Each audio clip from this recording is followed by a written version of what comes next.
নমস্কাৰ সকলোকে পুনৰ স্বাগতম জনাইছো আমাৰ অন্য এটা ইনফৰমেটিভ ভিডিঅ'লৈ।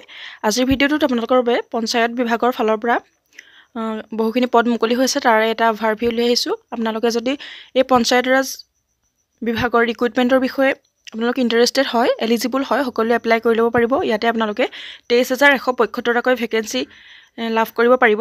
খুব এটা ভাল অপৰচুনিটি আপোনালোকৰ বাবে। ইয়াতে বহুখিনি পদ আপোনালোকে দেখিবলৈ পাব, বিভিন্ন ধৰণৰ পদ আপোনালোকে দেখিবলৈ পাব। যদি ইণ্টাৰেষ্টেড আৰু এলিজিবল হয় সকলোৱে এপ্লাই কৰিব পাৰিব। গতিকে ভিডিঅ'টো শেষলৈকে চাই থাকক। এনে ধৰণৰ ইনফৰমেটিভ ভিডিঅ'সমূহৰ নটিফিকেশ্যন প্ৰতিদিনে পাই থাকিবৰ বাবে আমাৰ চেনেলটো ছাবস্ক্ৰাইব কৰি কাষতে থকা বেল আইকনটো প্ৰেছ কৰি ৰাখিব প্ৰতিদিনে নটিফিকেশ্যন পাই থাকিবৰ বাবে। তেনেহ'লে আহক আমি দেৰি নকৰি এই পদসমূহৰ এটা অভাৰভিউ চাই লওঁ আৰু এই ৰিক্ৰুটমেণ্টৰ বিষয়ে সবিশেষ তথ্য জানি লওঁ। ইয়াতে ভেকেঞ্চি নাম দিয়া হৈছে গ্ৰাম পঞ্চায়ত ভৰ্তি 2025 আৰু অৰ্গেনাইজেশ্যন নেম দিয়া হৈছে পঞ্চায়ত ৰাজ ডিপাৰ্টমেণ্ট আৰু পোষ্ট নেম হৈছে পঞ্চায়ত সচিব এণ্ড লৱাৰ ডিভিজন ক্লাৰ্ক। আপোনালোকৰ পঞ্চায়ত সচিব আৰু লৱাৰ ডিভিজন ক্লাৰ্কৰ বাবে পদ মুকলি হৈছে। ইয়াতে টোটেল পোষ্ট হৈছে 23,175টা পদ আৰু অনলাইন যোগেৰে আপোনালোকে এপ্লাই কৰিব পাৰিব। মুডটো অনলাইন মুড দিয়া হৈছে আৰু এপ্লাই ডেটৰ কথা ইয়াত কোৱা হৈছে 15 অক্টোবৰ 2025 টু 25 নৱেম্বৰ 2025। আপোনালোকে 15 অক্টোবৰৰ পৰা 25 নৱেম্বৰৰ ভিতৰত এই পদকেইটাৰ বাবে এপ্লাই কৰি ল'ব পাৰিব। আৰু হু কেন এপ্লাইৰ ক্ষেত্ৰত কোৱা হৈছে all India mail and female. আপোনালোকে অল ইণ্ডিয়াৰ মেইল হওক ফিমেল হওক সকলোৱে এপ্লাই কৰি ল'ব পাৰিব। আৰু এজ লিমিট হৈছে মিনিমাম এজ 18 ইয়াৰ্ছ দিয়া হৈছে আৰু মেক্সিমাম 40 ইয়াৰ্ছ দিয়া হৈছে। আপোনালোকে 18 বছৰৰ পৰা 40 বছৰসকলে এই পদকেইটাৰ বাবে এপ্লাই কৰিব পাৰিব। আৰু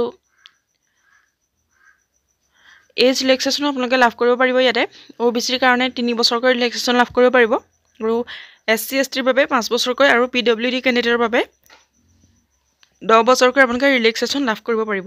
আৰু এপ্লিকেশ্যন ফিজ আপোনালোকে ইয়াতে দিব লাগিব। এপ্লিকেশ্যন ফিজৰ কথা কোৱা হৈছে জেনেৰেল আৰু OBCৰ বাবে 100 টকা এপ্লিকেশ্যন ফিজ আৰু SC ST আৰু PWD তেওঁলোকৰ বাবে 100 টকাকৈ আপোনালোকে এপ্লিকেশ্যন ফিজ ইয়াতে দিব লাগিব।